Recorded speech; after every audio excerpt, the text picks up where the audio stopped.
आज पढ़ा रहे हैं अध्याय पहला में। हेडिंग है भारत में नगरीय वर्ग संरचना। भारत में नगरीय वर्ग संरचना।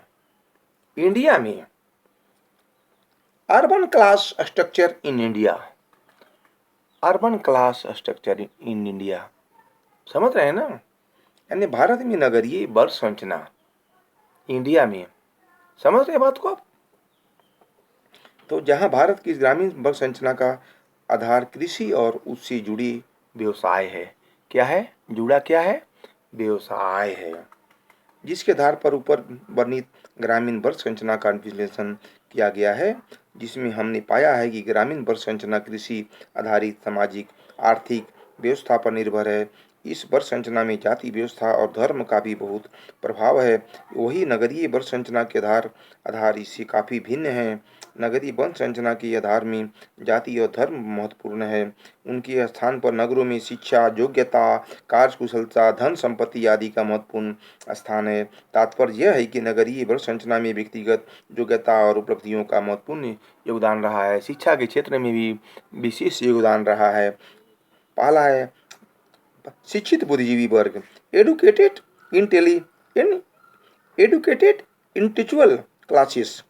आधुनिक भारत में पाश्चात्य संस्कृति व शिक्षा के प्रभाव से विवेकवाद, जनतंत्रवाद, विज्ञानवाद आदि मुद्दों पर आधारित नए भौतिक वर्गों का उदय हुआ।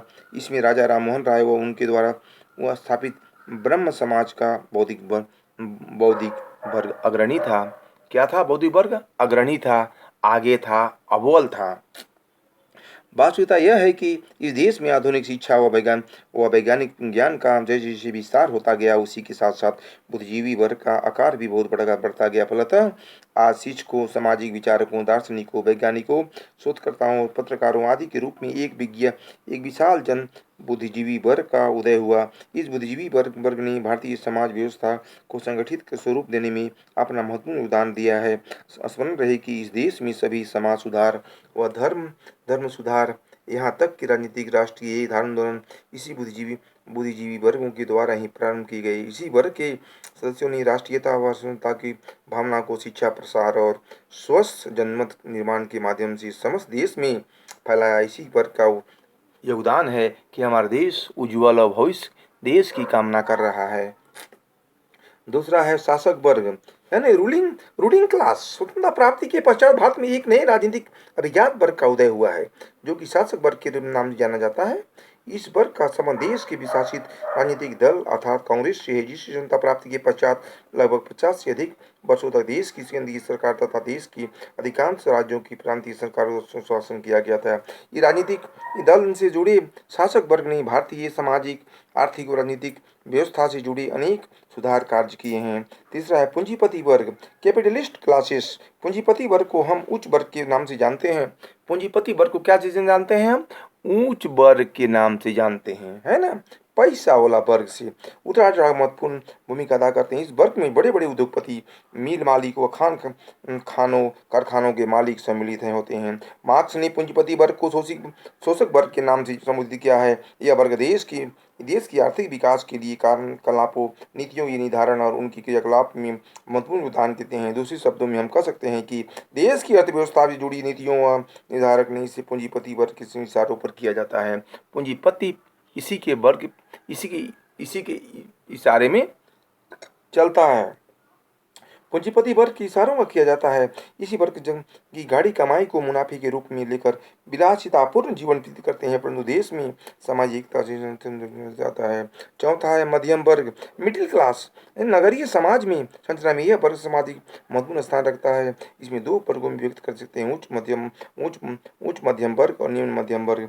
यद्यपि उच्च मध्यम वर्ग में आशय उन बुद्धिजीवी वर्ग से है जिसका उल्लेख हम पूर्व में कर चुके हैं, उल्लेख कर चुके हैं। डॉक्टर, इंजीनियर, बड़े व्यापारी, राष्ट्रीय प्रदेश स्तरीय खिलाड़ी, प्रोफेसर, साहित्यकार और पत्रकारों को सम्मिलित किया जाते हैं। यह वर्ग समाज की रीढ़ कहा जाता है, जो सार्वजनिक जीवन में के प्रमुख क्षेत्रों में अपना योगदान देता है। इसके विपरीत विभिन्न निम्न वर्ग जिसे हम साधारण वर्ग के नाम से भी जानते हैं, कि लोग काफी परिश्रमी और अपनी सामाजिक स्थिति, आर्थिक स्थिति के प्रति जागरूक होते हैं। इस वर्ग में सामान्य शिक्षक, खुदरा व छोटे व्यापारी मध्यम होते हैं। पांचवा है श्रमिक वर्ग, निम्न वर्ग, लोअर क्लासेस। इस वर्ग का संबंध निम्न निम्न आर्थिक स्थिति वाले लोगों से होता है। यह वर्ग संरचना का सबसे निचला पायदान है। यद्यपि संख्या की दृष्टि से यह बड़ा वर्ग है। यह मेहनतकश सरबराह वर्ग है जो अपना श्रम बेचकर जीवन यापन करता है। इस वर्ग के सदस्यों में कल कारखाने में कार्यरत श्रमिक, रेल, सड़क आदि के निर्माण में जुड़े लोग, फल आदि भी घरेलू क्रियाकलापों से जुड़े अनेक तरह की कार्य करते हैं और अपना जीवन यापन चलाते हैं। श्रमिक वर्ग या निम्न वर्गीय लोगों की जीवन शैली अत्यंत दयनीय होती है। इनका खान पान, रहन सहन, पहनावा, निवास आदि बहुत ही निम्न स्तरीय होता है।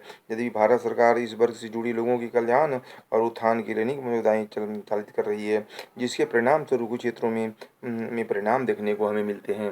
यानी भारत सरकार ने तरह तरह की योजनाएं चला रही है जो हमें देखने को मिल रही है। सरकार ने तरह तरह कर रही है। इस प्रकार हम कह सकते हैं कि हमारे सेंट्रल गवर्नमेंट, माननीय प्रधानमंत्री ने हमारे देश के लिए, हमारे झारखंड गवर्नमेंट में हमारे राज्य सरकार ने देश के लिए, राज्य के लिए तरह तरह की फंड हमारे लिए सुविधा प्राप्त की है। इस प्रकार हम कह सकते हैं कि भारत की नगरीय वन संरचना ग्रामीण वन संरचना से बहुत भिन्न है। यद्यपि दोनों ही प्रकार की वन संरचना निरंतर परिवर्तन हो रहे हैं, जिस कारण उनकी स्थिति और प्रकृति से परिवर्तन को अनुभव किया जा सकता है। यहाँ एक महत्वपूर्ण तथ्य यह है कि नगरीय वन संरचना को लेकर विद्वानों में प्राय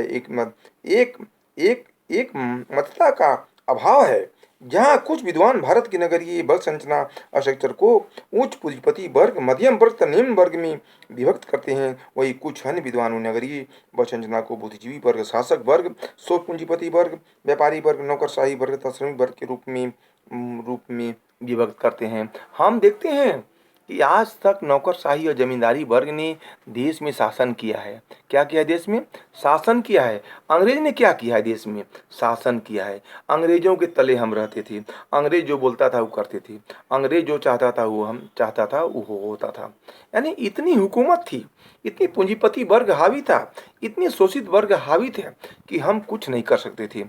आस्ते आस्ते देश की बागडोर को हमारे बड़े राजेंद्र प्रसाद ने, सुभाष चंद्र बोस ने, लजपत राय ने, बाल गंगाधर तिलक ने बड़े बड़े लोगों ने, महापुरुष ने हमारे देश के लिए कुर्बान कर दिया और देश को आज़ाद किया। और ये बल संरचना ग्रामीण और नगरीय समुदाय के जो वर्ष स्ट्रक्चर को आगे बढ़ाने में महत्वपूर्ण योगदान दिया है कि नहीं दिया है। हमारे माननीय प्रधानमंत्री देखिए अभी देश के लिए हमारे झारखंड गवर्नमेंट हेमंत सोरेन भाई ने तरह तरह की योजनाएं चला रहे हैं।